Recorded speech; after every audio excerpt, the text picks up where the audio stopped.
નડિયાદમાં રામનવમી પર્વ નિમિત્તે શોભાયાત્રા નીકળી। રામનવમી નિમિત્તે ખેડા જિલ્લામાં વિવિધ રામ મંદિરો અને સાઈ મંદિરમાંથી શોભાયાત્રા કાઢવામાં આવી છે। તે અંતર્ગત ખેડા જિલ્લાના વડા મથક નડિયાદ ખાતે પશ્ચિમ વિસ્તારમાં 20 વર્ષ જૂના સાઈ મંદિરથી ભગવાન શ્રી રામની શોભાયાત્રા કાઢવામાં આવી હતી।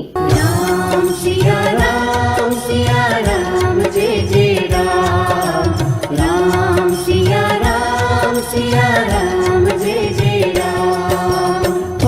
યાત્રા પશ્ચિમ વિસ્તારના રાજમાર્ગો પર ફરી હતી। તે અગાઉ મંદિરમાંથી આરતી બાદ પાલખી સ્વરૂપે ભગવાનને શોભાયાત્રામાં લઈ જવાયા હતા।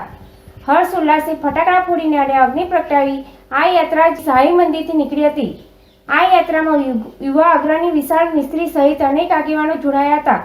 રામ લક્ષ્મણ જાનકી રામ ભક્ત અનુભાવને પણ બિરાજમાન કરાયા હતા। મારું નામ વિશાલ પ્રવીણકુમાર મિસ્ત્રી છે। હું નડિયાદ શહેર બજરંગ દળના સંયોજક તરીકે કામ કરું છું।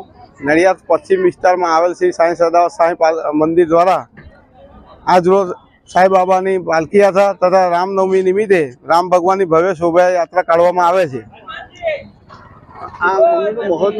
આ મંદિરનું મહત્વ એવું છે કે હજારોની સંખ્યામાં શ્રદ્ધાળુઓ અને ભક્તો આવે છે, જે કોઈ એમની પોતાની ઈચ્છા પ્રભુ શ્રી રામને તથા સાંઈ બાબાને કહે છે તે દરેક ભક્તોની ઈચ્છા પૂર્ણ કરે છે। મંદિર આવેલું છે ક્યાં? મંદિર નડિયાદ પશ્ચિમ વિસ્તારમાં આવેલ શારદા મંદિર ચોકડી પાસે આવેલ છે। રામ સિયા રામ